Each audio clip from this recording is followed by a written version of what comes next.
Muy buenas tardes para todos nuestros participantes.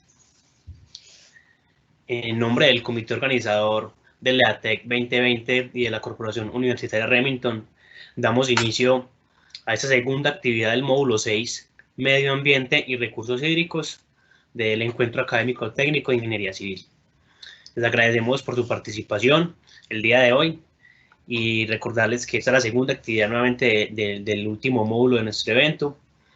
Y la próxima semana tendremos la visita virtual y la competencia académica para que estén pendientes de las redes sociales y del correo electrónico. No, si no es más, damos inicio a la actividad del día de hoy. Tendremos un invitado muy especial. Tendremos el día de hoy el taller sobre fracturamiento hidráulico y manejo de acuíferos. La hará el ingeniero John Fernando Escobar Martínez. Él es ingeniero de petróleos de la Universidad Nacional de Colombia, doctor en ingeniería de la Universidad de Antioquia, magíster en medio ambiente y desarrollo de la Universidad Nacional, con especialización en seguridad ambiental, mineroenergética, de la École des Mines, donde está en francés, École des Mines, no sé cómo se pronuncia. Experto en hidrogeología, geoinformática, gestión ambiental y desarrollo sostenible. Ha ejercido como asesor y consultor del Banco Interamericano de Desarrollo, el Programa de las Naciones Unidas para el Desarrollo, PNUD, y corporaciones como Corporaba, el área metropolitana del Valle de Aburrá, Corantioquia, Cornare, Cordique, entre otras.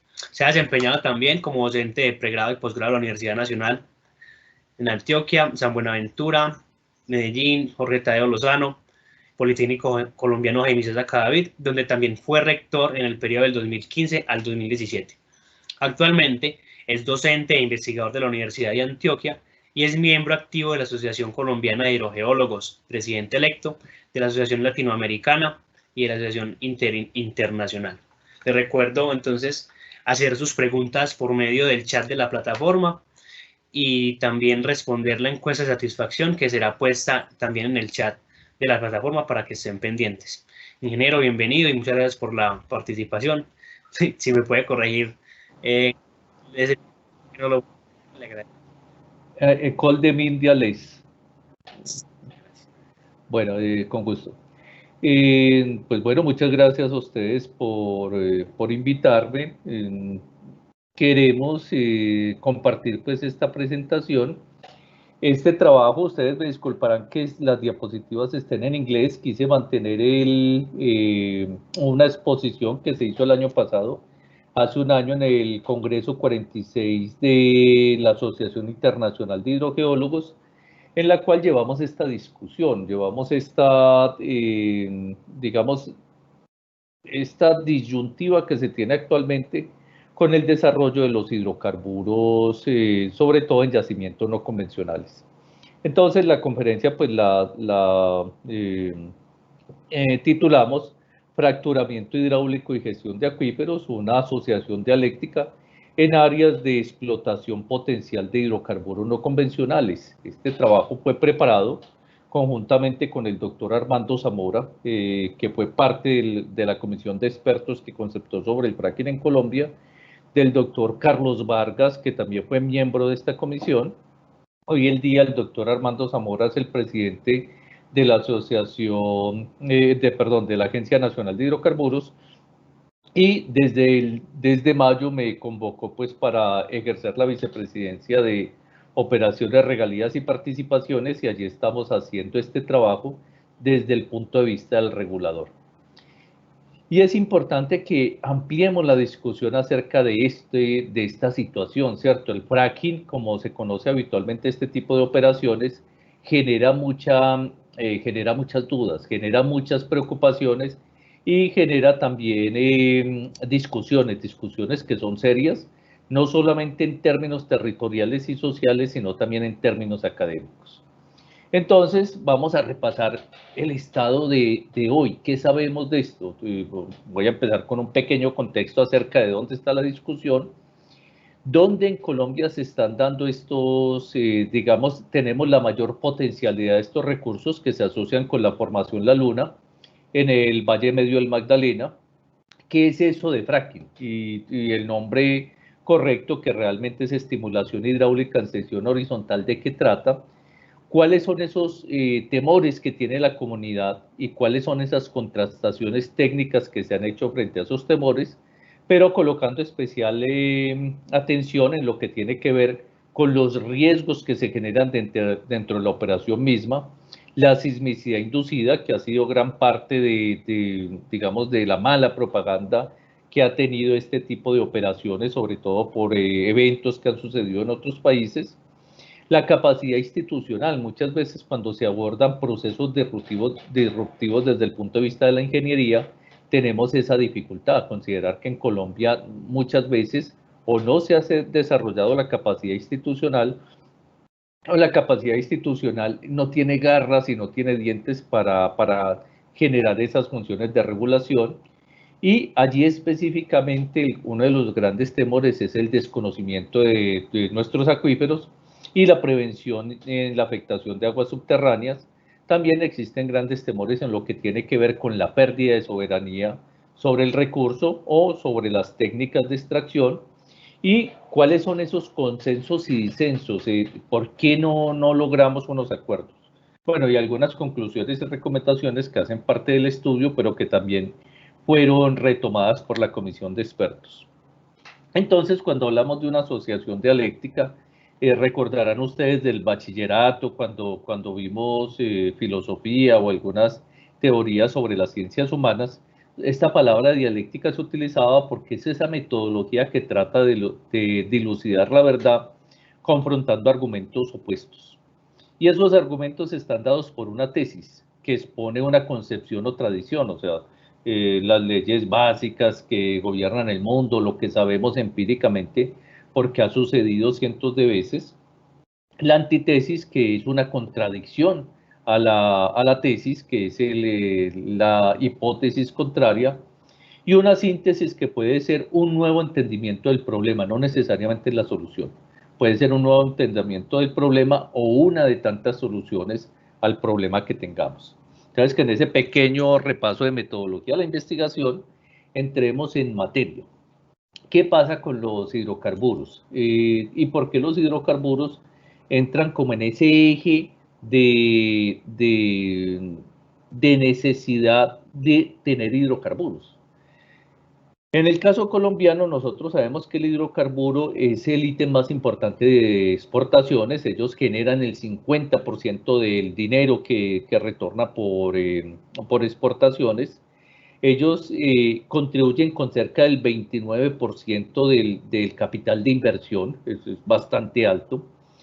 Colombia, en términos de producción, podría ser el cuarto productor latinoamericano. Antes de la pandemia, Colombia estaba produciendo entre 790.000 y 830.000 barriles día y cerca de 1 millón de pies cúbicos de gas. Recuerden que todas las mañanas cuando uno va a la cocina, lo primero que hace es abrir la llave de gas para preparar sus alimentos. Ese gas es en gran parte de consumo doméstico, o sea, todo lo que tiene que ver con gas vehicular, gas industrial y gas de consumo doméstico. Entonces, esa era la canasta. ¿Por qué hablo antes de la pandemia? Porque esto tendió a bajar durante la pandemia. La economía se retrajo, algunas industrias cerraron, la gente limita el consumo y eso hizo que las cantidades cayeran a cerca de 730.000 barriles de petróleo día y a unos 900.000 pies cúbicos de gas. También tenemos que tener en cuenta que en Colombia estas reservas se han ido agotando. ¿Por qué? Porque nosotros tenemos unos consumos domésticos, unos consumos dentro del país, pero también parte del ejercicio económico es vender hidrocarburos. Y esas ventas de hidrocarburos que constituyen los factores arriba mencionados, pues sencillamente nos rendirían para 6.2 años en lo que tiene que ver con hidrocarburos líquidos y cerca de 9 años en gas. Entonces aparecen esos yacimientos no convencionales como unas reservas estratégicas que van a permitir que lleguemos a unos niveles superiores de producción, a unos niveles superiores de exportación, que aumentemos el ingreso proveniente del petróleo, que se generen miles de empleos, que se garanticen el suministro de gas domiciliario industrial y también para gas automotor, que haya mayor estabilidad en la matriz energética que tiene el país y reducir posibles dependencias de importaciones y productos refinados que realmente son muy costosos en el mercado internacional. Esos serían los argumentos a favor, ¿cierto? Pero hay argumentos en contra con los hidrocarburos no convencionales. Ustedes habrán escuchado mucho en la televisión y mucho pues en el contexto cotidiano de que el fracking genera miedo y allí es donde las personas expresan que el miedo es por el posible deterioro ambiental. Entonces ese es el principal, el temor a que obteniendo unas ganancias económicas se generen unos pasivos ambientales que sean no reversibles. Igualmente, los habitantes de los territorios, los académicos, los grupos ambientales tienen unas dudas sustanciales frente a lo que sería el comportamiento ambiental y social de ese tipo de explotación, ¿cierto? Especialmente en algunas regiones donde ya ha habido explotación petrolera, pero existe una marca de deterioro ambiental y de deterioro social que no compensa o que no se ve compensado por el ingreso económico. Hay malas experiencias que vienen de otros países. En Colombia no se ha hecho fracking.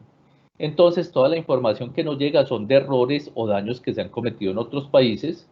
Hay una ignorancia técnica acerca de las características de las explotaciones y sus impactos, y cómo el regulador, cómo el Estado puede controlar o prevenir esos impactos negativos. Hay una información y unas campañas que se hacen masivamente que son contra este tipo de operaciones, y hay valores, juicios de valor, ¿cierto? Desde diversos contextos.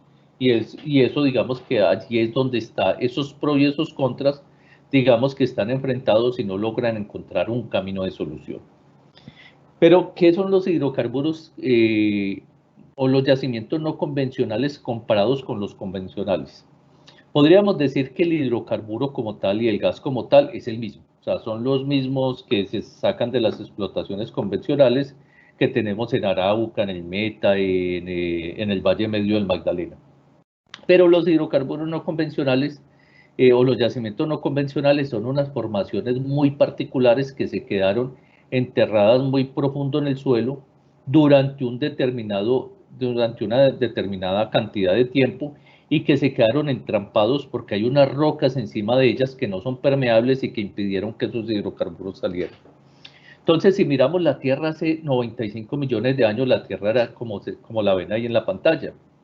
Realmente de Colombia existía muy poquito, existía lo que sería hoy parte de la Orinoquía y parte de la Amazonía.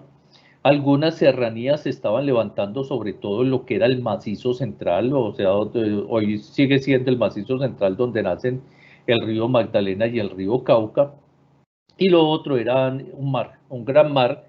Ese mar clarito era un mar de muy poca profundidad. Eso mismo existía hacia el sur, hasta casi Argentina. Toda la parte central de Estados Unidos también hacía parte de un mar para esa época. África, Europa y una parte grande de Asia tenían unas condiciones muy parecidas.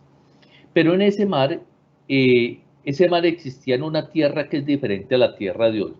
Entonces, si le hacemos un zoom a Sudamérica, nosotros tendríamos que esa zona azul clara que se distribuye desde Venezuela, pasa por Colombia, Ecuador, Perú, una parte importante de Bolivia, se extendía hace 145 millones de años hasta Argentina. Entonces esa cola azul se extendía hasta Argentina, solamente que Argentina subió antes que el resto de Sudamérica, y allí quedó una formación pues, que es un hito internacional frente a lo que son los yacimientos no convencionales, que es Vaca Muerta. Pero en las otras regiones se produjo un asentamiento, teníamos un mar con una profundidad no mayor a 300 metros. Si miramos el gráfico de la derecha, vemos que la Tierra se ha calentado y se ha enfriado, pero hace 95 millones de años la Tierra era muy caliente, ¿cierto? O sea, si ustedes se ubican hacia la derecha en el gráfico, van a ver una letra K. Esto es por allá la parte final del Cretácico. Y entonces en el Cretácico la Tierra era mucho más caliente. Las aguas, pues los cielos polares y los glaciares prácticamente no existían, porque estábamos una Tierra con una temperatura muy alta. En esa condición, Los mares que no eran muy profundos también eran mucho más calientes, porque se calentaban más por una radiación mucho más intensa y mucho más continua. Y fuera de eso, ustedes recuerdan, y allí recordaríamos unos conceptos que vienen de la química y la termodinámica, que si un agua está a una temperatura mayor, entrampa menos gases, o sea, los gases escapan del agua.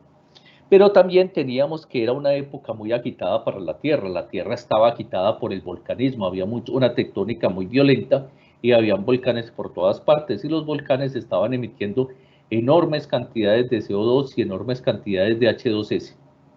H2S que es un gas sulfuroso y es un gas ácido que produce la lluvia ácida.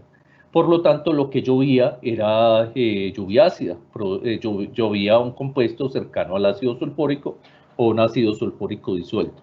Entonces los mares eran mucho más ácidos, tenían un pH mucho más alto. ¿Qué pasa en esas condiciones? Pues teníamos una tierra que era mucho más tropical, con unos mares panditos, había una explosión de vida por todas partes, la vida microbiana y la vida microscópica imperaba en aquellos mares, pero cuando esa vida moría, no se descomponía, porque el agua no tenía oxígeno. Y empezaba a descender en esa columna de agua salada, los mares eran también mucho más salados que los mares actuales, empezaban a descender en esa columna, nadie se los consumía, no se descomponían, no se oxidaban y se asentaba la materia orgánica. Entonces, bajo esas condiciones, recuerden, un agua muy cálida, cerca de 20 grados centígrados, mucho más salada, ácida, y se favorecía la descomposición anóxica, ¿cierto? Entonces se iban depositando capas de arenas, capas de arcillas, capas de material orgánico, y a medida que se depositaban esas capas, iban adquiriendo peso. Y cada vez que adquirían peso, se iban profundizando. Entonces la materia orgánica que estaba atrapada entre esos granitos de arena y arcilla iba siendo comprimida y calentada, pero no se oxidaba. Por lo tanto, se iba formando una materia parecida al aceite, a la greda, que es el querógeno. El querógeno es la materia primaria con la cual se forman los hidrocarburos y quedaban atrapadas en pequeñas goticas en esos fondos oceánicos.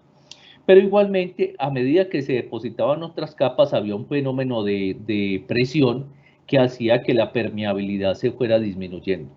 Algunos de esos hidrocarburos migraron a posiciones superiores, pero algunos quedaron atrapadas en esas formaciones que tienen unas permeabilidades iguales o inferiores a 10 a la menos 5 darcy. Es decir, tenemos unas permeabilidades cercanas a los nanodarcies.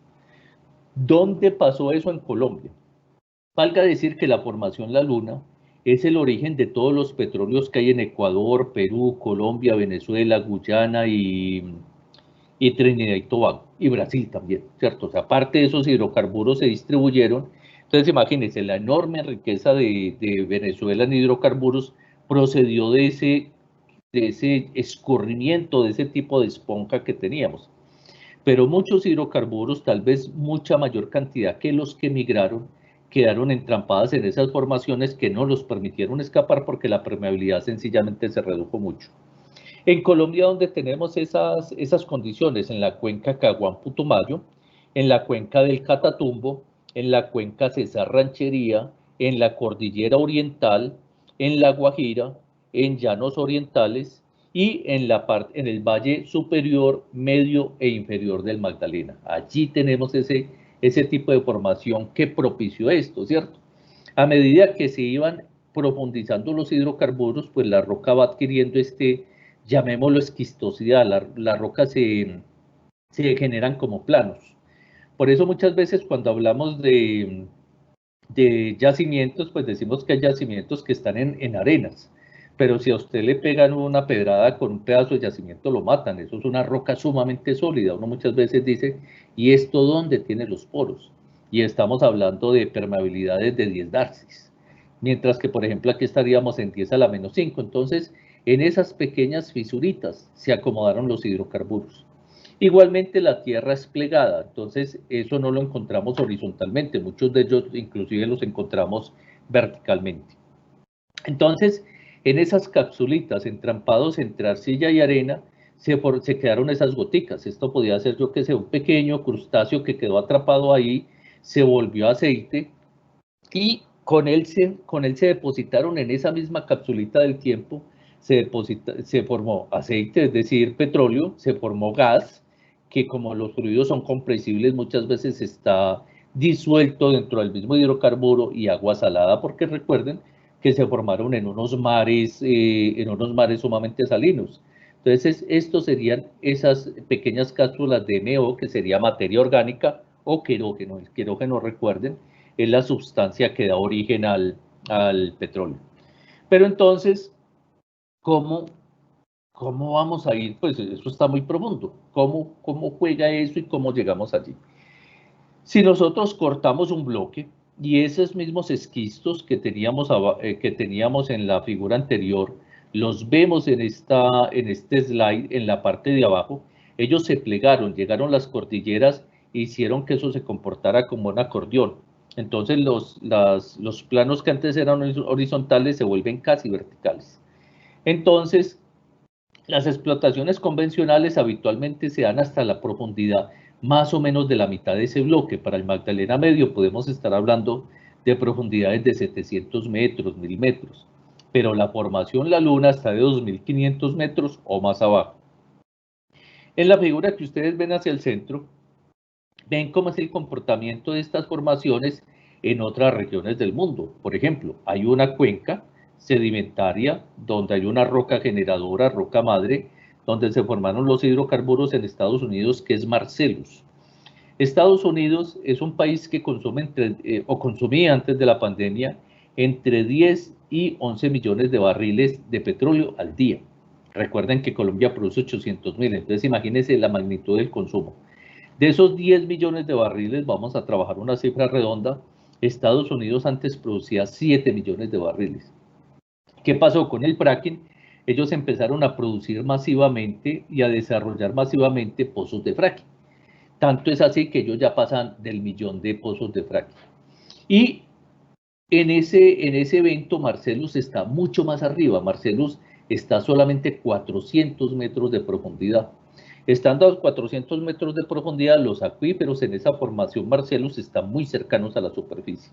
Y la formación que se explota está muy cercana a sus acuíferos. Entonces, allí tienen un problema que hay una interacción muy cercana. ¿Qué pasa en Argentina? Argentina está cerca de 3.000 metros de profundidad y estos acuíferos someros están más o menos hasta 300 metros, es decir, tenemos más de 2.500 metros de roca que van a separar los acuíferos de la operación de fracking. En Colombia estaríamos en cerca de 2.500. ¿Cómo se explota eso? Se hace una perforación, se lleva a una torre y se empieza a perforar inicialmente con un diámetro muy grande. Se perfora hasta una profundidad que puede ser someramente desde los 60 hasta los 300 metros. Se baja una tubería de acero, la tubería se cementa contra los bordes. Después por el centro se baja otra broca, se sigue perforando. Aproximadamente a los 700 metros se baja otra tubería, se cementa contra la formación y después se baja otra tubería y se va perforando hasta que se logra que la perforación esté horizontal. Dirán ustedes, y eso es un concepto que a veces parece extraño, ¿cómo hacen para un tubo? Un tubo sumamente rígido, un tubo puede tener unos 30 pies, que serían como 9 metros. Entonces uno dice, ¿cómo lo tuercen? Cuando usted tiene muchos tubos, eso se comporta como si fuera un cable, como si fuera una manguera.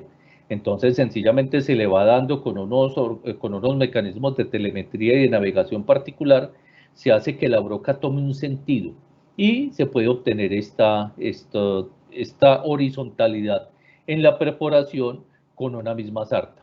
Después se baja otra tubería, se cementa y se procede a generar espacios de flujo hacia el tubo. Entonces, agarremos este tubo y veámoslo como en un corte. Entonces tendríamos, esta sería la pared del tubo, el radio de influencia del tubo, este sería el tubo, el que está naranja hacia el centro, y vamos a suponer que esas bolitas verde, gris y azul son el agua, el petróleo y el gas. Eso está comprimido por millones y millones de metros cúbicos de tierra, y eso pesa mucho, entonces están a altísimas presiones. Cuando el tubo pasa, pues sencillamente no pasa nada. Pasa el tubo y ellos siguen entrampados en la formación. ¿Qué pasa después? Para nosotros llegar allí tuvimos que pasar los acuíferos superficiales, pero recuerden que se baja un tubo de acero y se cementa contra la formación. Estos acuíferos superficiales en Colombia, ya está la primera duda. En Colombia apenas tenemos un conocimiento del 28% de los acuíferos, no sabemos este comportamiento. Entonces no sabemos muy bien pues, cuando los traspasamos, cómo es el comportamiento de estas aguas para no ir a hacer un daño. Los acuíferos medios, los que están más profundos por allá 700 metros, prácticamente son desconocidos para nosotros. Y estos acuíferos que están muy profundos, cuando llegamos a esas profundidades ya estamos tocando digamos, eso es un viaje en el tiempo a cerca de 90 millones de años, 100 millones de años atrás. Entonces aquí vamos a tener aguas saladas, porque estas rocas se formaron en aguas saladas. Entonces cuando se tiene esto, pues digamos, la perforación inicial no ocurre nada, es bajar con un tubo, pero posteriormente hay que conectar el tubo con la formación, por lo tanto se hace una operación que se llama cañoneo, con una herramienta especial que es un cilindro, se dispara contra el tubo y el tubo, ese disparo rompe el tubo y rompe el cemento con el cual se selló el tubo contra la roca. Cuando se hace ese cañoneo, pues sencillamente se abren unos canales cilíndricos. Por esos canales cilíndricos se inyecta un fluido a presión, de tal manera que si cojo una lateral de esta visión que tengo acá, voy a hacer que esos pequeños planos que están muy pegados se vayan abriendo, pero no se abren en gran cantidad porque sería una cantidad de energía que sencillamente no se dispone, sino que se abren milímetros. Y cuando se abren esos milímetros se inyecta una arena. ¿Qué pasa cuando cesa la presión? Cuando cesa la presión, los hidrocarburos que son compresibles notan que hay una zona de menor presión, se expanden y salen hacia la tubería y devuelven algo del fluido con el cual se generó el mecanismo de presión. El fluido para generar el mecanismo de presión es el agua. Recuerden que el agua es no comprensible.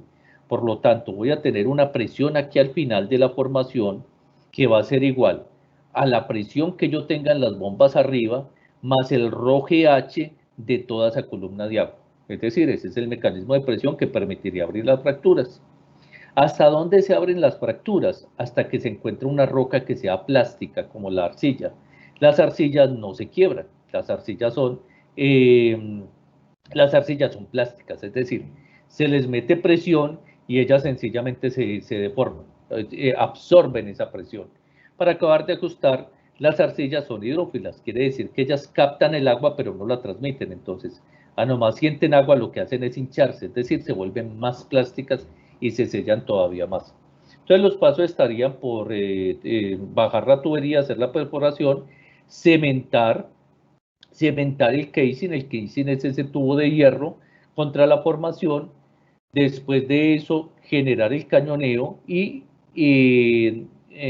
presionar con las bombas para que el fluido con el cual se abren esas fisuras entre a la formación, después cesar el mecanismo de presión, los fluidos se expanden y empiezan a salir hacia el tubo y empiezan a subir, ¿cierto? Pero cuando suben se devuelven también con parte del líquido con el cual se generó la fractura. ¿Cuánto líquido se devuelve? Se puede devolver el 30%, el 50%, eso depende mucho de la formación. Entonces, veamos, frente a eso, pues digamos que hasta el momento contamos el proceso técnico, pero ¿qué pasa con eso, cierto? Entonces las personas, cuando hicimos el trabajo de la comisión, las personas nos decían pues que había como esa bola de palabras, es lo que la gente nos decía, o sea, que los habían, pues que sistemáticamente los habían engañado, que había un abandono del Estado, que los ministerios estaban muy ausentes, que en esas tierras petroleras había presentado mucha corrupción, que habían daños históricos que nadie había pagado, que el desarrollo es para quién, ¿cierto? O sea, si es para el país o para las regiones, que no tienen en cuenta las comunidades. Y eso se refleja, por ejemplo, en la degradación de suelos, en la pobreza que hay en las regiones, en polución de acuíferos, en algunos pasivos ambientales que son bastante visibles y en algunas campañas, pues cierto, pues en el petróleo se busca incentivar la industria, pero habitualmente ese incentivo de la industria ha estado muy pegado al bienestar económico y no necesariamente eso es lo que, digamos, el principal motivo de las poblaciones. Entonces, ¿cuáles son esos temas específicos que la comunidad dice? La gente dice, hay una huella de las explotaciones pasadas que es inaceptable. O sea, tenemos daños por toda parte. Hay procesos que son potencialmente peligrosos para el territorio y para el ambiente y para los habitantes. Las comunidades y los técnicos tienen un conocimiento muy pobre o nulo acerca de qué es el fracking. Puede haber una pérdida de soberanía, pues uno de los ejemplos que fácilmente podíamos decir, yo fui presidente de la Asociación de Hidrogeólogos hasta que tomé este puesto en la Agencia Nacional de Hidrocarburos, y en Colombia habían solamente 23 miembros de la Asociación Colombiana de Hidrogeólogos. Tenemos muy pocos hidrogeólogos, no hay un solo programa a nivel nacional en hidrogeología. No lo tenemos ni de pregrado ni posgrado. Muchos de los hidrogeólogos que tenemos son ingenieros civiles. Claro, el ingeniero civil maneja todo lo que yo les estoy hablando, lo maneja en otras escalas. Sabe el flujo en medios porosos, sabe el manejo del agua, sabe hacer un balance hídrico. Pero realmente pues no les ofertamos esa posibilidad de especializarse y solamente unas pocas universidades tienen dentro de su programa en el ciclo coterminal y en las materias selectivas la hidrogeología. Entonces, por ejemplo, si yo le pregunto a cualquiera de los asistentes si conoce la ley de Darcy, me va a decir que sí. Pero, por ejemplo, ¿cómo sería la ley de Darcy con un acuífero hipersalino y que sea totalmente confinado? Entonces, ¿cómo juega eso? ¿Cuáles son inclusive los procesos físico-químicos que se darían en este tipo de acuíferos? También hay gran temor a la pérdida de las tradiciones, eso pasa en cualquier parte donde haya un proyecto de desarrollo, llegan una cantidad de ingenieros, llega una cantidad de gente y empieza a cambiarse la actitud y la aptitud de la población frente a los procesos productivos y la inminencia de una posible contaminación de acuíferos. Entonces veamos esos temores expresados frente a la operación en sí misma. Entonces suponga que usted aquí tiene hidrocarburos de diferentes especies, pero también hay agua salada y también hay un fluido que yo inyecto que se llama el fluido de fractura, que tiene compuestos químicos para poder hacer esta fractura, ¿cierto? Se ha dicho mucho que algunos de estos químicos que tienen las aguas de fractura son cancerígenos. Sí, no, o sea, sí hay elementos que pueden ser cancerígenos, pero muchos de ellos son de los mismos que se utilizan en la vida cotidiana. Por ejemplo, un elemento que está en el fluido de fractura es la sal. La sal, la misma sal con la que nosotros comemos, porque las aguas salinas tienden a ser más reactivas, menos reactivas, más estables, y estos iones disueltos hacen que el peso sea mayor. El agua salada pesa más que el agua sin sal. Entonces eso ayuda a generar el mecanismo de presión. Se tienen, por ejemplo, controles de bactericidas, fungicidas, para evitar que, por ejemplo, se presenten depositaciones o se presenten bacterias que sinteticen el sulfuro y lo vuelvan ácido sulfídrico, porque el ácido sulfídrico se comería las tuberías, cosas de ese tipo.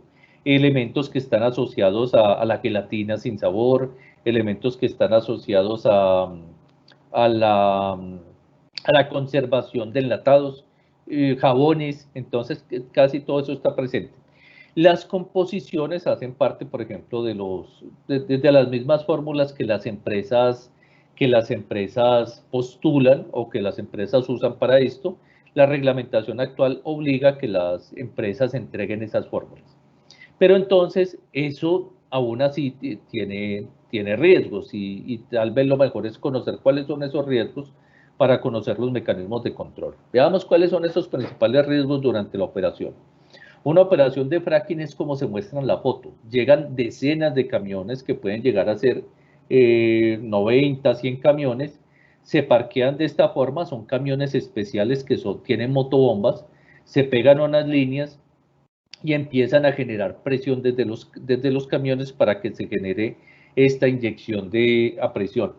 ¿Qué puede pasar con esos camiones? Que se nos rompa una línea. Cuando usted tiene 100 camiones circulando, cualquiera se puede accidentar y estos fluidos se pueden derramar contaminando los acuíferos superficiales. O en la operación de inyección, si se presenta una ruptura en este primer tramo, podría haber flujo de ese fluido hacia los acuíferos superficiales. También para hacer la perforación se perfora con lodos, ¿cierto? Para que el lodo suba los cortes. Entonces esos lodos, digamos que un accidente normal que las piscinas de lodos se desbordan. Otro de los problemas puede ser que esa tubería se rompa o que el cemento no aguante y empieza a haber un flujo anular. También otra de los temores es que cuando se generan estas fracturas, una fractura de estas vaya hasta la superficie.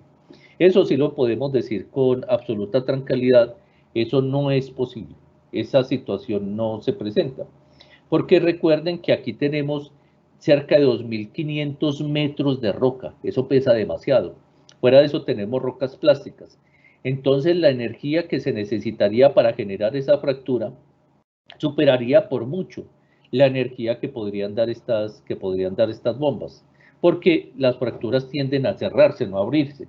Algunas personas dicen, no, es que como un vaso de cristal que si lo tengo toqueado, pero es que un vaso de cristal es una laminita comparado con su volumen. Adicionalmente, en estas zonas pueden existir compuestos radioactivos. Entre más bajemos hacia la profundidad de la Tierra, pues vamos a estar más cerca de los compuestos radioactivos que no han escapado a la superficie y no han empezado la cadena de degradación atómica. Entonces, uno de los temores es el gas radón. Pero el gas radón tiende a ser tener mayor presencia en las rocas cristalinas, es decir, aquellas que salen de procesos magmáticos o procesos volcánicos, porque recuerden, los materiales atómicos conjuntamente con el hierro, los minerales preciosos, están más hacia el centro de la Tierra porque son más pesados. Cuando la Tierra se fue enfriando, ellos se fueron hacia abajo, vuelven a salir a través del volcanismo, por ejemplo, o de alteraciones hidrotermales. Entonces, la extensión de fracturas y que asciendan hidrocarburos, gas o radioactivos a través de fracturas, eso sí no es posible, pues estaríamos violando las leyes de la termodinámica. Adicionalmente, póngase a pensar, si yo inyecto por aquí un volumen, que el volumen es controlado, ¿de dónde voy a sacar el volumen para llenar esta fractura? Que sería un volumen que sería igual o superior a este volumen. Entonces, recuerden que la masa no se crea. Dentro de un proceso termodinámico, la masa no se va a crear de la nada. Entonces, este no sería posible. Lo otro sí sería que a través del flujo de la tubería o a través de una operación que no se hubiera hecho, tuviéramos flujo anular y contaminación de acuíferos. Otro de los elementos que se ha mencionado pues bastante es el flujo de metano, ¿cierto? Es decir, aquí hay hidrocarburos, dentro de los cuales algunos son gaseosos y el gas es el metano, ¿cierto? Entonces el gas va a salir, pero obviamente uno de los propósitos de este tipo de propuestas es obtener más metano para aumentar el tiempo que tendríamos gas para nuestros vehículos, para la industria o para procesos de reemplazamiento, por ejemplo, del carbón. Hay mucha industria que trabaja con carbón, el carbón genera mucha contaminación, genera mucho CO2 y al reemplazarlo por metano, pues eso disminuye. Es lo mismo que los carros. Cuando un carro se convierte a gas, pues no tiene pico y placa, porque sencillamente la combustión genera menos residuos. Ahora, ¿qué pasa con la sismicidad inducida? Hay un elemento, una situación que se presentó, de hecho se ha presentado en Estados Unidos y en la China, que en regiones donde se hacían operaciones de fracking se presentaron sismos que superaron la magnitud de 5. Entonces los seres humanos empezamos a percibir los sismos cuando están cerca de 4. Por debajo de 4, muy raro que los percibamos. Pero Colombia es un país sísmico, ¿cierto? ¿Qué pasó en la China y en Estados Unidos?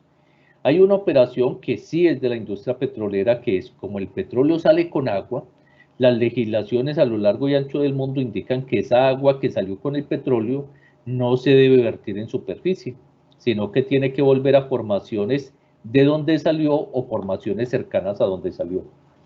Y esa operación se llama reinyección.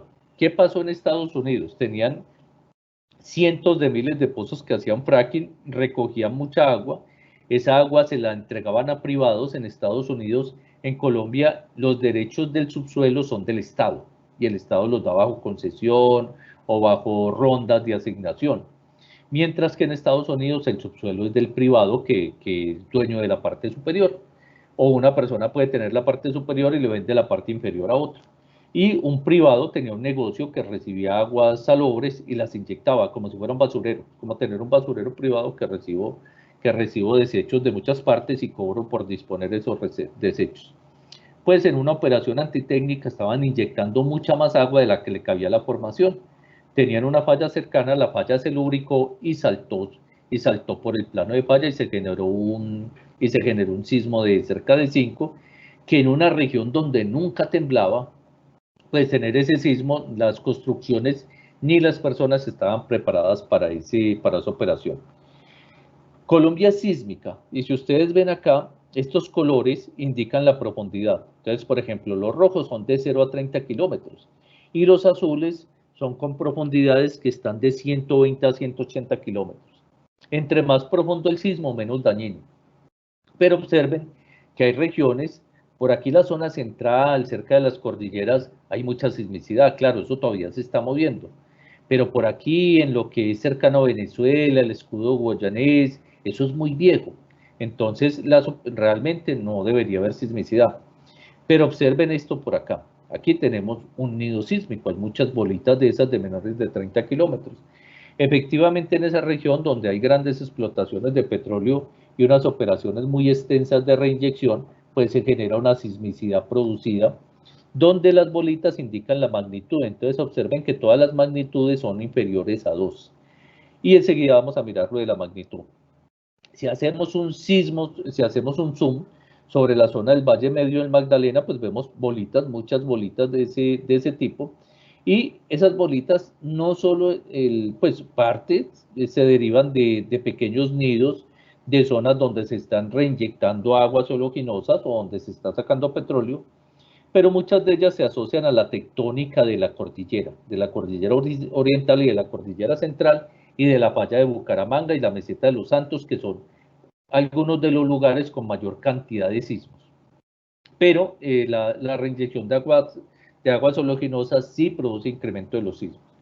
Ahora miremos cómo es eso de la magnitud. Si ustedes miran, recuerden que la escala con la que se miden los sismos es una escala logarítmica, por lo tanto, los números negativos son posibles. 10 a la menos 2, pues sencillamente va a ser 1 sobre 100.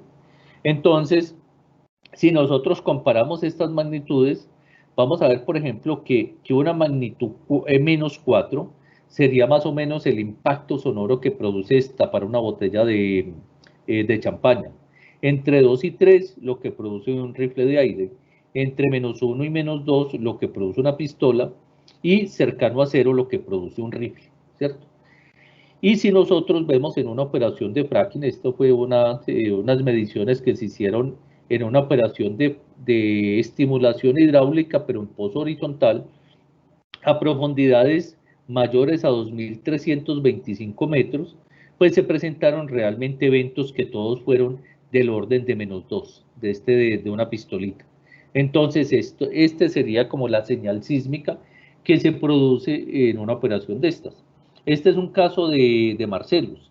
Entonces, sencillamente estas son las señales técnicas, las señales que se producían a 5.720 pies. Para llevar esos metros, multipliquen por cerca de 0.30 y eso les va a dar, quiere decir que ahí estaban a cerca de 1.700 metros de profundidad. Eso nos lleva a que analicemos pues, qué es lo que pasa, o sea, ¿esto tiene futuro o no tiene futuro? En términos de ingeniería, como profesor de ingeniería, como ingeniero, yo rechazo un poco esa tendencia desesperada porque se han presentado daños, se han presentado dificultades como en todas las ciencias y hemos tenido puentes que se nos caen, túneles que se derrumban, dificultades en la generación hidroeléctrica o cuando están construyendo las represas, problemas con la explotación de hidrocarburos, pero no estoy ni próximo a aceptar que se satanice la ingeniería. Nuestro deber como ingenieros y como profesores es ¿Cómo hacemos las cosas bien hechas? Honestamente, conservando y salvaguardando toda la reglamentación. Entonces, en ese sentido, la comisión propuso que se hicieran unos pilotos investigativos para que en esa zona del Magdalena Medio exploremos qué va a pasar, unos pilotos donde los operadores están obligados a unas inversiones mucho mayores, tienen que hacer unos estudios ambientales de mucha mayor profundidad, tienen que tener una interacción mucho más cercana con las comunidades, tienen que hacer inversión zonal y tenemos que ganar información para el conocimiento del subsuelo, incluso de los daños. Y si se presentan los daños o dificultades que sean irreversibles, pues sencillamente las operaciones se suspenden y no habría que hacer con esto.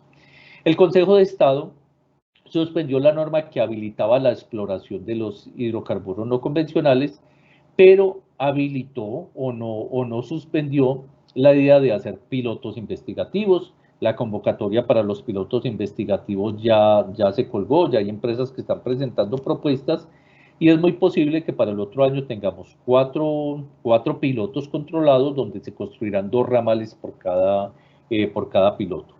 Pero al mismo tiempo tenemos que mejorar en otros campos. Por ejemplo, si tenemos un cumplimiento muy incipiente de la ley de transparencia, pues tenemos que tener un ejercicio de transparencia no solo ejemplar, sino ejemplarizante. Y allí los operadores han sido condenados a financiar unos centros de transparencia. Esos centros de transparencia serán gestionados por universidades públicas. ¿Para qué? Para sumarle más transparencia, porque sencillamente llegará información técnica de pues de alguna complejidad que debe ser dispuesta para que todo el mundo la vea. Por lo tanto, las universidades serán aquellos garantes de que aquello se hará y se hará bien. Y obviamente, pues eso tiene unos costos que serán financiados por el operador. Hay una debilidad en la capacidad institucional, por ejemplo, hidrogeólogos tenemos muy poquitos, entonces hay que entrar en unos procesos de complementariedad y de fortalecimiento de las instituciones y, por ejemplo, la Agencia Nacional de Licencias Ambientales, que funcionaba con muchos contratistas, ahora tiene más personal de planta, tiene hidrogeólogos. Hay una insuficiente capacidad endógena en cuanto a conocimiento de este tipo de operaciones y logística. Eso tiene que mejorarse y allí pues no solo se cuenta con las comunidades, sino también con las universidades de la nación, que también deben formar un personal más capacitado para estos requerimientos tecnológicos de mucha mayor magnitud. Hay un bajo conocimiento de las tecnologías de mínimo impacto. A los operadores hay que combinarlos a que traigan así sean mucho más caras, las tecnologías de mínimo impacto. Hay una necesidad de ajustar las regulaciones, hay regulaciones que tienen que ser modernizadas. Estamos trabajando con algunas regulaciones sumamente antiguas. Hay una ausencia de la línea base en muchas de las regiones donde se proponen estos proyectos. Por ejemplo, no tenemos estudios hidrogeológicos, no tenemos estudios de hábitat, no tenemos estudios de factores de deterioro o digamos, cuáles han sido esos efectos sinergéticos de diferentes formas de acción sobre el territorio. No, y pues eso es bastante evidente ahora con lo del COVID.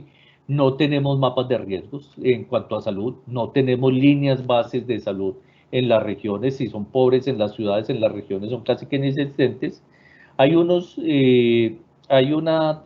digamos, falta de participación ciudadana y allí las veedurías ciudadanas no solamente tienen que aumentar su nivel de participación, sino también su nivel de capacitación para que sean capaces de interactuar con estos procesos.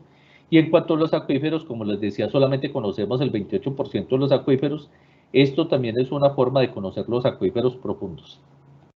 Entonces, el comité de expertos, como les decía, propuso que se hicieran los pilotos experimentales. El Consejo de Estado declaró en noviembre que la suspensión de la exploración de los hidrocarburos no convencionales no actuaba sobre los pilotos, porque los pilotos es una forma de conseguir certeza científica, que era por lo que había sido suspendido la norma que habilitaba la exploración de este tipo de yacimientos, que era la norma 9341 de 2014. Sigue una discusión entre promotores y opositores especialmente basada en los peligros de la contaminación de aguas subterráneas. Eso digamos que se ha ido un poco decantando en términos de la discusión y del conocimiento. De hecho, hoy había una audiencia en el Consejo de Estado para discutir esto de acuerdo a un peritaje que había hecho la Universidad Nacional. Pero igual hay una cantidad de tareas pendientes, aún para hacer los pilotos, por ejemplo, como completar las líneas hidrogeológicas de ecosistemas y de conocimiento sísmico en las regiones donde se van a realizar estas operaciones, identificar y manejar cuáles son esos pasivos ambientales y cuáles son pertinentes a la industria y que la industria puede ayudar a reponer de alguna forma, aumentar la participación de las comunidades con veedurías informadas, participativas y también con mecanismos que les permitan interactuar en diferentes niveles del desarrollo de estos procesos, desarrollar mecanismos de territorios sustentables, de tal forma que que no hagamos lo de siempre, que es que llega un dinero a regalías y se construyen obras suntuosas cuando la gente ni siquiera tiene un centro de salud, y hay que hacer un fortalecimiento institucional de todos los involucrados, donde están la Agencia Nacional de Licencia, la Agencia Nacional de Hidrocarburos, el Servicio Geológico Colombiano, el IDEAN, el Instituto von Humboldt, las corporaciones ambientales, el Instituto de Cultura y Patrimonio. Entonces, esas tareas las podríamos denominar así desde el punto de vista de la ingeniería. Uno, conocer la línea base hidrológica regional. La hidrología también tenemos que conocerla y tenemos que ser más conscientes de esos usos que tenemos acerca de la hidrología, ¿cierto? O sea, los balances hídricos, superficie, subsuelo, los deberíamos tener al día. Tener cómo es esos impactos que se vienen por el cambio climático. Lo mismo para la hidrogeología, es un error hacer el balance hídrico de superficie del subsuelo, eso funciona como un solo sistema, tener líneas bases de calidad del agua por zonas y tener mapas o tener herramientas que me permitan manejar los riesgos en forma multidimensional. En cuanto a aquella operación que habíamos dicho que genera estas señales sísmicas, pues sencillamente en esas operaciones de disposición final de aguas oleaginosas tenemos que conocer más sobre el basamento cristalino de las formaciones donde se inyecta, la historia y la tasa de inyección y cuánto ha sido la inyección acumulada, y fortalecer los mecanismos de control social. En eso, por ejemplo, los ingenieros civiles tienen una tarea, ellos entienden el fenómeno y pueden hacer parte de esos mecanismos de control. Y en cuanto a la norma que se tenía pues habilitante, era una norma bastante draconiana, pero se podía ajustar en lo que tenía que ver con la identificación de fallas, una identificación de fallas, inclusive de paleofallas, tener unos históricos de sismicidad para saber si la sismicidad apareció o siempre había estado ahí, tener instrumentos para el análisis y manejo de riesgos, construir las líneas bases arriba mencionadas y monitorear y mitigar en continuo. Entonces, ese es como las recomendaciones, el estado de lo que pasa hoy con los hidrocarburos no convencionales y las tareas que tenemos de corto plazo, no solamente desde el Estado como regulador, sino también los académicos, la sociedad, los territorios. Entonces, si tienen alguna pregunta, pues con gusto la responderé.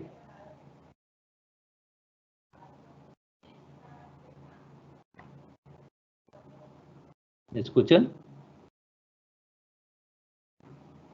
Sí, señor. Ingeniero. Bueno, ingeniero, muchísimas gracias por toda la información que nos ha suministrado el día de hoy, y vamos a proceder pues con las preguntas que ha realizado el público. Entonces, la primera pregunta que tenemos en este momento es la siguiente, la hace Alejandro y nos dice: con referencia a la sismicidad, si bien se han registrado niveles muy bajos de sismos, ¿qué afectaciones podrían surgir producto de una serie de cientos o miles de estos microsismos? Bueno, recuerden que un principio termodinámico pues sería que en lugar de un gran evento de gran magnitud, se pueden cambiar por pequeños eventos de menor magnitud.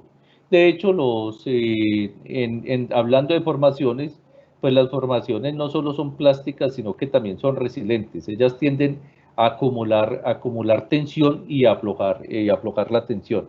Si son muchos y pequeños, no pasa nada. O sea, la Tierra necesita esa vida y ese dinamismo y hace parte de la misma dinámica de la Tierra, pero sí sería grave un sismo de gran magnitud, porque, por ejemplo, hay zonas que no están preparadas para ese tipo de sismos, ¿cierto? Muchas veces sentimos el reflejo de sismos que se producen en la meseta de Los Santos a más de 100 kilómetros de profundidad. Entonces se producen lejos en distancia y lejos en profundidad. Pero si tenemos sismos muy superficiales de magnitudes altas, pues pueden haber daños en infraestructuras, pueden haber daños en las mismas estructuras con las cuales se construyen los pozos. Listo, muchas gracias. Otra pregunta que tenemos es, los ingenieros civiles en su formación, ¿qué áreas o qué materias deberían profundizar en su formación, pues como pregrado, para poder aprender mejor esta nueva tecnología y esta forma, pues como de extracción?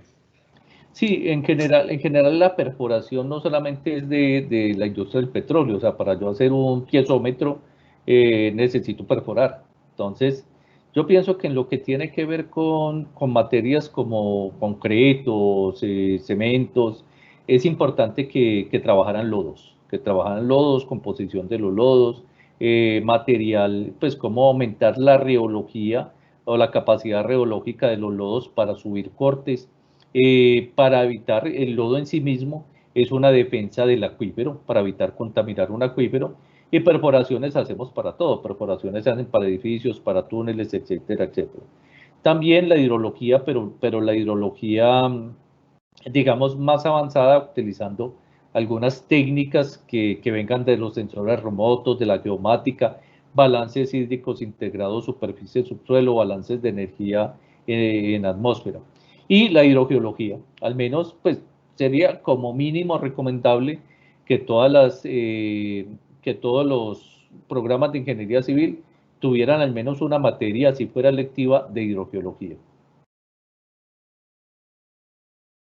Excelente, ingeniero, muchas gracias por ese aporte.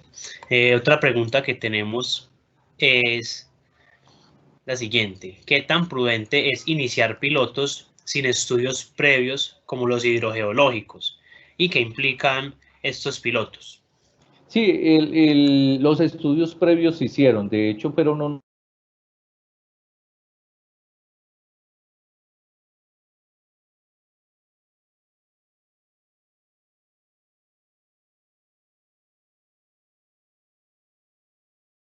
Disculpen que se cortó un momento. Sí, sí. Entonces, hoy en día la NH y el Ministerio están haciendo convenios con el Servicio Geológico Colombiano, con el Instituto, con el IDEAM, con el Mount Humboldt, para que se hagan estos estudios de línea base. Y van a comenzar todos los estudios de línea base por parte del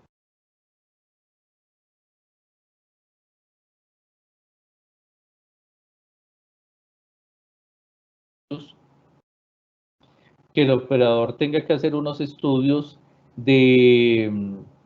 unos estudios ambientales y estudios de impacto ambiental de una mayor magnitud, de los cuales los términos de referencia ya fueron publicados por el Ministerio de Medio Ambiente. Sí, ingeniero, gracias. Otra pregunta que tenemos acá es, ¿de qué material son las tuberías utilizadas en las perforaciones para soportar tan altas presiones? Exacto, esos son aceros de la mejor calidad. Las tuberías del petróleo de pronto son digamos, aceros que son específicamente hechos para eso, y la confección de la tubería es específicamente hecha para eso. En la norma habilitante, que creo que es la 238 del Ministerio de Minas, aparecen las diferentes caracterizaciones de los aceros sobre los cuales deben hacerse eso. Pero una tubería de esas fácilmente es capaz de aguantar 15.000, 20.000 PSI. Excelente. Entonces, estas tuberías son netamente para el uso Son de la, hechas específicamente para la industria del petróleo. del De hecho, petróleo. pues si tienen la oportunidad de trabajar alguna vez en los llanos orientales o en salidas de la universidad, lo hacen van a ver que camiones que transportan esa tubería y las tuberías van con unas roscas y unos colores que indican los tipos de tuberías de qué son y para qué son, ¿cierto? Son tuberías que no se utilizan, por ejemplo, en acueductos, porque serían demasiado costosos. Excelente, muchas gracias. Otra pregunta que tenemos es, si el micropiloto es viable, nos pregunta, si el micropiloto es viable, ¿se aprobaría el fracking? Eso depende porque hay ahí, digamos, una concurrencia de decisiones. Si los pilotos, ¿qué dijo el Consejo de Estado? Hasta que no haya certeza científica, pues no podemos, la norma se demandó por, digamos, no observancia del principio de precaución. El principio de precaución dice que si no tenemos certeza científica que no se producirán daños irreversibles, pues sencillamente es mejor no actuar. Entonces, si se obtiene esa certeza científica, pues habría que ir al Consejo de Estado de tal manera que el Consejo de Estado él levante en mayor conocimiento, levante esa restricción que existe hasta el momento. Pero la restricción existe y habría que cumplir los pasos a los que llama el debido proceso.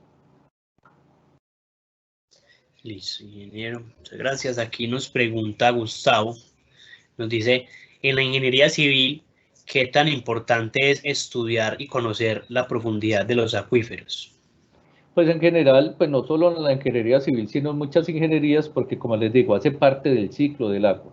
Y adicionalmente, si nosotros nos ponemos a ver muchas de las cosas que han sucedido con la ingeniería, que están sucediendo con las carreteras, con los túneles, hasta con los puentes, con las explotaciones petroleras, tienen que ver precisamente con situaciones de no se conocía bien el comportamiento del agua en el subsuelo, que por definición es la hidrogeología.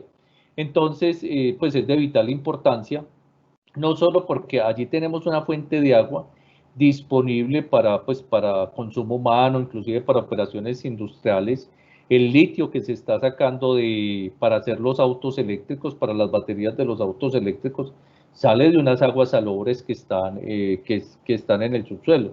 Entonces, es de vital importancia y como lo digo, no solamente para la ingeniería civil, sino también para la ambiental, minas, petróleos. Claro que sí, ingeniero. Y le pregunto, ¿a qué se debe principalmente esa falta como información en el país acerca de esas aguas en el subsuelo? Hombre, digamos que tradicionalmente la hidrogeología, digamos que eso era raro, ¿cierto? O sea, yo soy ingeniero de petróleos, hidrogeólogo, y cuando fui a estudiar hidrogeología en el doctorado, los colegas ingenieros de petróleo me preguntan, ¿y usted para qué va a estudiar eso, cierto? ¿Qué es eso tan raro? Entonces, digamos que había sido una disciplina científica que había sido subvalorada. Hoy en día, cuando todo el mundo conoce los efectos del cambio climático, cuando todo el mundo identifica los problemas de escasez de agua, cuando todo el mundo identifica que allí tenemos un determinante para el desarrollo, o sea, para hacer una carretera hay que hacer estudio hidrogeológico, para hacer una mina hay que hacer estudio hidrogeológico, digamos que volvió a aparecer con fuerza, pero fue porque entendimos y digamos que hay mayor conocimiento de la importancia de estos sistemas, que son unos sistemas que son soporte fundamental de la vida. De hecho, el agua fresca para consumo humano que hay en ríos, lagos, etcétera, etcétera, es menor que la que hay en el subsuelo. Sí, sí, señor, eso tenía entendido. Es pues mucho menor. Tengo Sí, entendido que es mucho, bastante mucho menor. porcentaje el que está, que no conocemos. Bueno, acá hay otra pregunta y que nos preguntan y no sabemos quién es, anónimo. Un pozo de fracking, ¿cuánto podría durar operando? Eso depende, podría estar en cuestión de meses, es decir, inferior a un año, o podría durar hasta 24 o 36 meses. Eso depende mucho de la formación. Realmente la formación La Luna parece ser una formación más prometedora que las mejores que se han encontrado en Argentina o en Estados Unidos, pero eso depende de mucho de cuántas de esas capsulitas de tiempo están enterradas por volumen interceptado. Listo. De pronto podría darnos como un poco también más de claridad en el tema de esas cápsulas, cómo pues pueden durar más, cómo pueden durar menos, qué depende? Bueno, eso es lo que, la densidad que hay presente de ellas. Recuerden el diagrama que les colocaba, en el cual, de hecho, si me permiten, vuelvo a la diapositiva. Sería algo como esto. Es esto. Recuerden que esto es microscópico. Esas bolitas, no sé si se ve el mouse, se ve el mouse en la proyección. Sí, señor, ahí lo estamos viendo. Eso, estas bolitas son microorganismos de milímetros que quedaron entrampados entre arena y arcillas. Si la densidad de estas es muy alta, entonces, por ejemplo, cuando entra la fractura, que recuerde que la fractura es de milímetros, vamos a suponer que esto negro es la fractura. Esa capsulita está a una presión altísima, pero los fluidos son compresibles. Cuando cesa la presión, esta se expande, se sopla y sale hacia la fractura y luego hacia la tubería, porque sencillamente le dieron espacio, la presión cesó. Pero esa presión, ese vacío de presión, se transmite a esta más pequeñita y esta fluye hasta acá, esta hasta acá, y cada una empieza a fluir en esos canalcitos que estaban cerrados por presión y porque eran muy pequeños. Entonces, si hay una densidad altísima, pues entonces esta salió primero, al mes salió esta, al mes salió esta, y ellas van a seguir fluyendo. Si la densidad es muy baja o están muy alejadas de la fractura, pues sencillamente no va a pasar nada y el pozo va a terminar su vida útil con anticipación.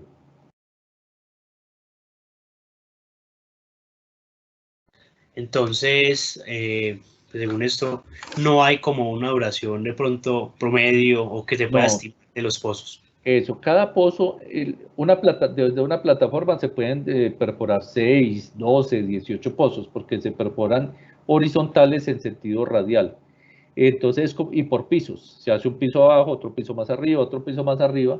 Entonces, la operación depende mucho, no solo del sitio donde está la plataforma, sino de cada ramal independiente. Se pueden comportar de forma muy distinta.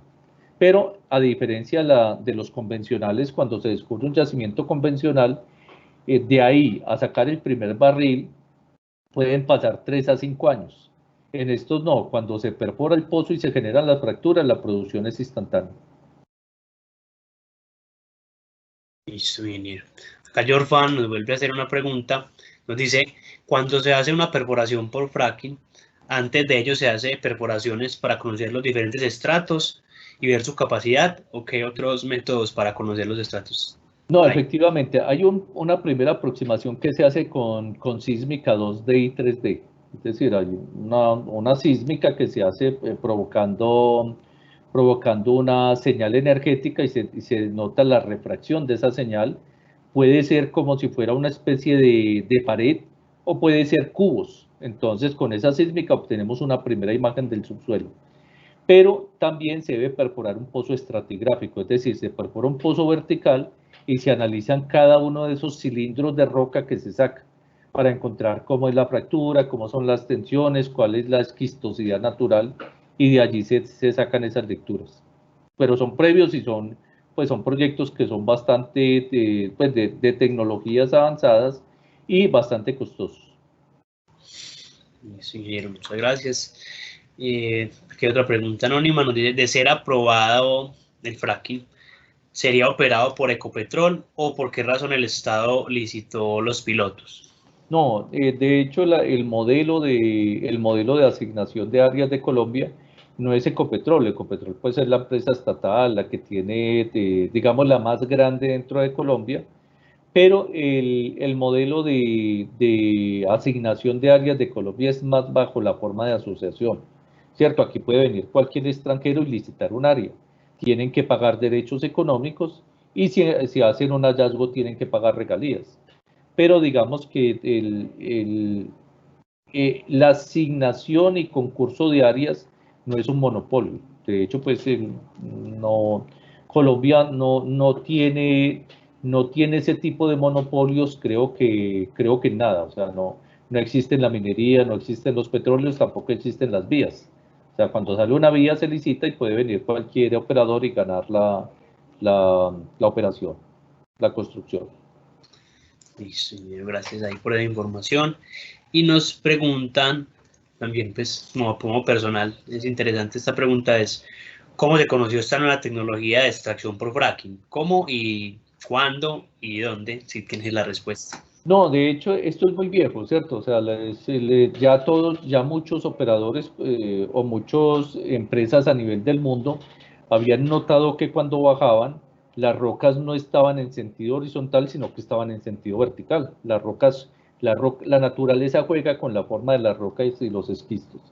Entonces se empezaron a explorar estas tecnologías, sobre todo en Estados Unidos y en Rusia. ¿Por qué? Porque, por ejemplo, en ciertas formaciones de gas, que Rusia tiene mucho gas, los estratos están plegados en forma vertical. Entonces, es mejor interpretarlos sin fracturar en sentido horizontal. Entonces, los rusos habían avanzado bastante en esto y lo mismo los Estados Unidos. Igual se conoció más cuando se entró en la industria offshore, cuando se empezaron a explotar recursos de hidrocarburos en el mar, se hacían plataformas. Entonces, hacer una plataforma es costoso y es pues tecnológicamente muy complicado. Entonces se hacía una plataforma y desde esa plataforma se perforaban pozos lejos, es decir, se metían horizontalmente por el subsuelo. Entonces ahí se acabó de desarrollar este tipo de tecnología. Listo, ingeniero. Otra pregunta que puede hacerle es, como desde su experiencia, pues, y también como su criterio, Colombia necesita ese tipo de extracción y si lo puede utilizar, cómo hacer y cómo comunicarlo de forma como para que la gente no genere tanto rechazo ese tipo de propuestas.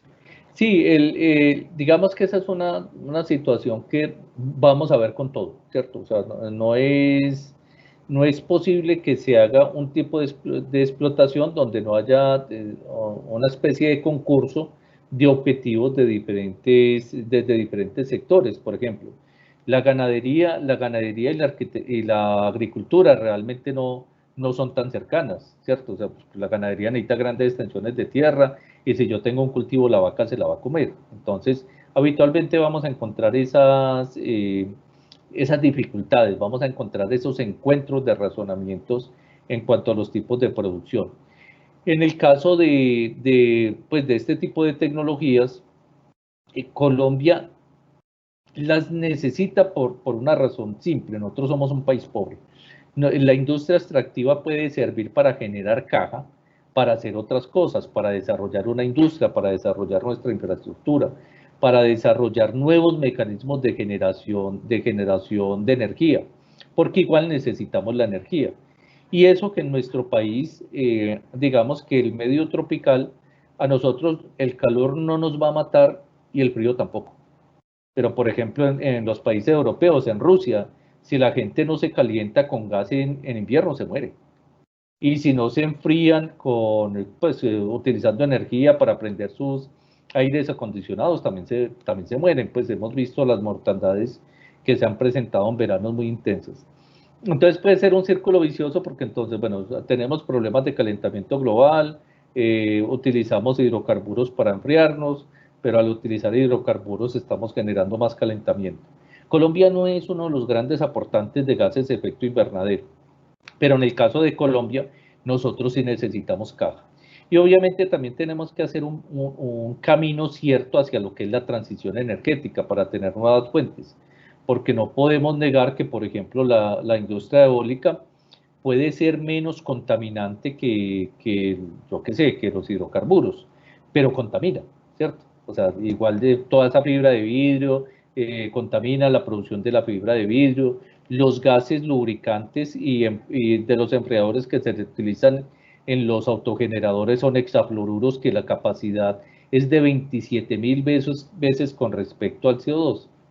Lo mismo pasaría con los paneles solares. Los paneles solares se pueden hacer, son menos contaminantes que las unidades de generación con hidrocarburos, pero por ejemplo utilizan teleluro de indio, que es un mineral muy escaso para el cual hay que hacer una minería también pues, importante.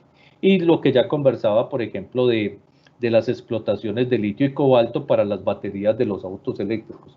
Todo tiene una implicación ambiental y la idea es escoger el mejor camino, pero digamos que no estamos llamados a tener una sola fuente. Es mejor tener muchos tipos, hidroelectricidad, eólica, solar, turbogeneradoras. Listo, ingeniero. Acá hay otra pregunta y nos dicen si el fracking solo es viable en pliegos verticales.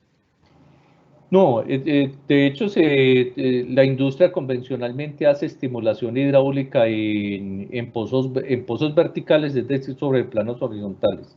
Se hace en todos los casos, lo que pasa es que la eficiencia de hacerla en una tubería horizontal sobre pliegues verticales, pues aumenta bastante porque tendría muchos canales de flujo hacia la misma tubería. Eso, entendido. Y acá una última pregunta del público es como muy abierta, creo yo, muy en general. Entonces, ¿por qué no invertir en energías renovables en vez de ir dependiendo de hidrocarburos?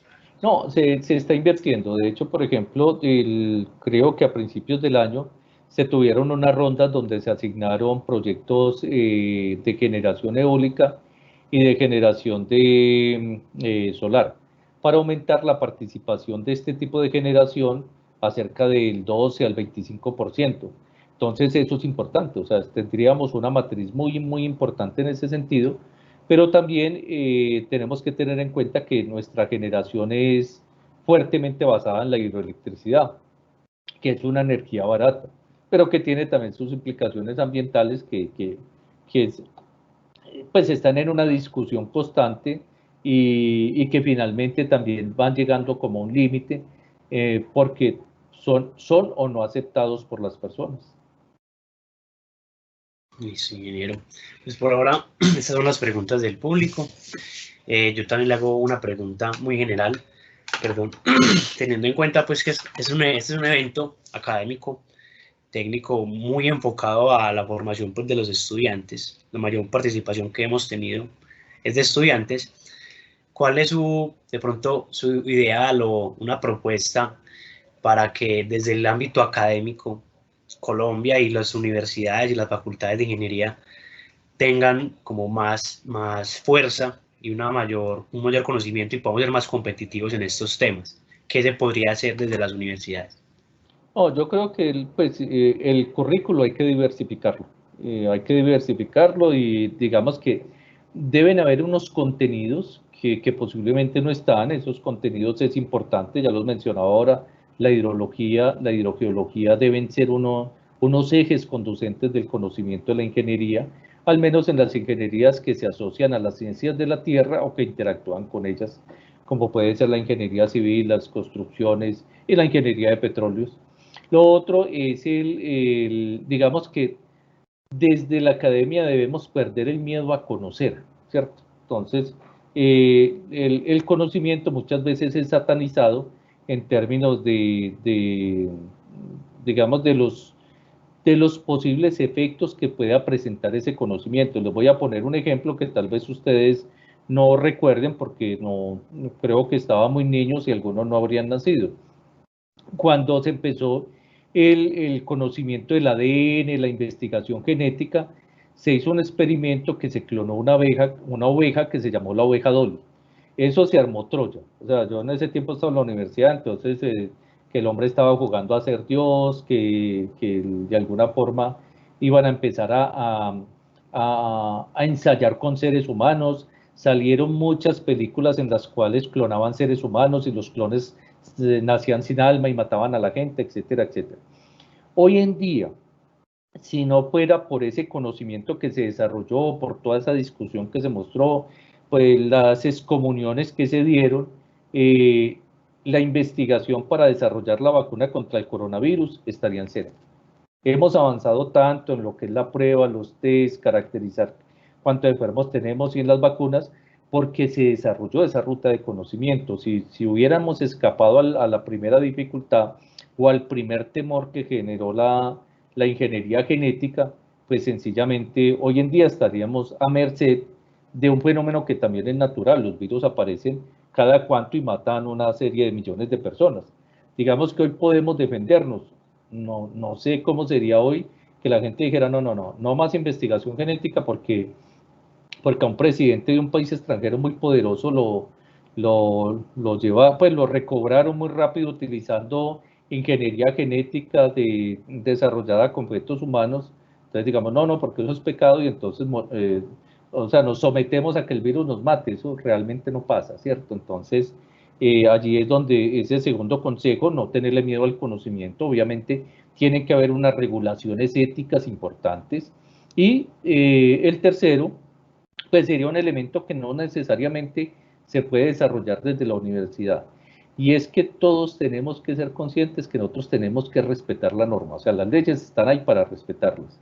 Y tal vez nuestro compromiso como ingenieros es que nosotros debemos ser leales a nuestro, pues digamos, a nuestra sociedad, a nuestro país, y eso nos obliga y es precursor de la ingeniería ser honestos. O sea, una ingeniería deshonesta sencillamente no es ingeniería y nos llevaría sencillamente al caos y a unos daños que no tendríamos cómo reponer.